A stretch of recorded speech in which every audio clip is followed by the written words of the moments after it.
Good afternoon students. We are studying lesson plan. This topic is for the B.Ed students and DLED students also. Now earlier in the previous videos we have studied the teaching point till Herbert 5-step methods, and we have seen what are the teaching activities and the behavioral change, the teacher's activity, the behavioral change, student's activity and the blackboard. Now in this video we will study the concluding part. Now one more thing that I want to tell you is, when you are doing the explanation, there is one more teaching point called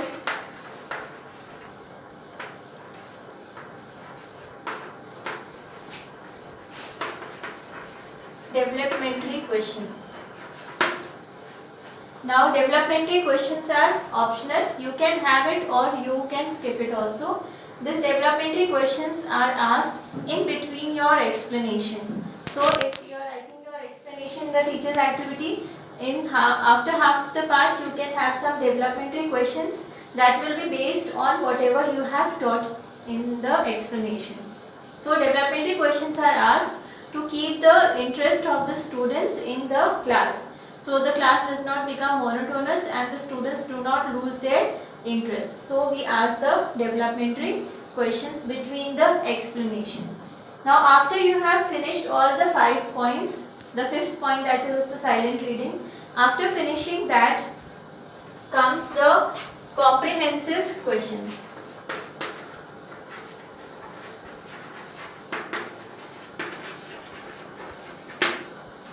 Now for the comprehensive questions, you divide your page into 2 and you write here the questions and the answers, and also you write the answers in the blackboard. For the comprehensive questions, you have to ask the questions based on whatever you have taught, and it should not be repetitive. That means the answers can be same, but you have to formulate your questions in such a way that it does not repeat. The developmentary questions should not be repeated here. You can have the same answer, but the question should be asked in such a way that it is different.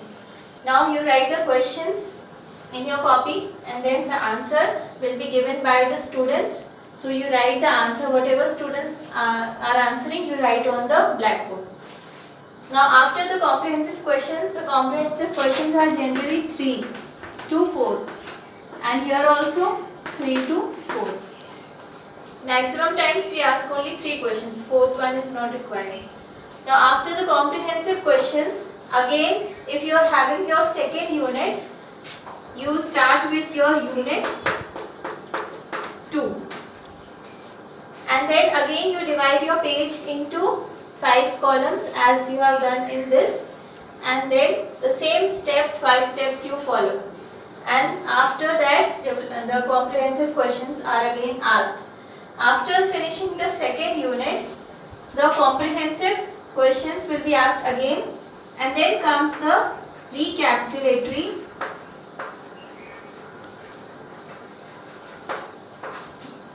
questions. Recapitulatory questions, you only write the questions.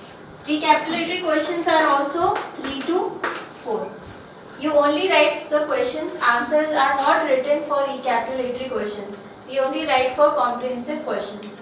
After the recapitulatory questions, we write, I am explaining here since I don't have space much there. You write classwork.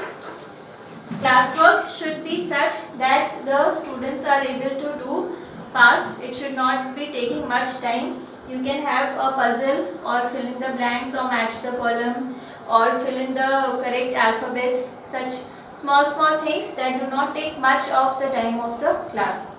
And then comes the homework. In homework also, we do not give much homework according to the lesson plans. We do not give much homework. You can here students are asked to learn the poem or to read the lesson again, or just small fill in the blanks or match the column like this. So you don't give much homework. And then beneath that you write sign off pupil teacher.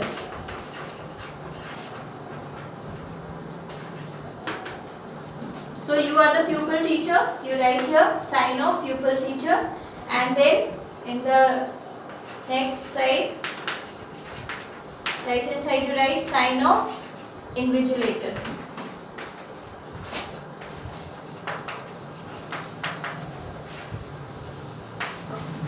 So this is the last part. So I hope you have understood very nicely the lesson plan, and if you have some doubt you can ask in the comment section, or you can ask questions based on this in the WhatsApp group also. So thank you students, and this was all about lesson plan.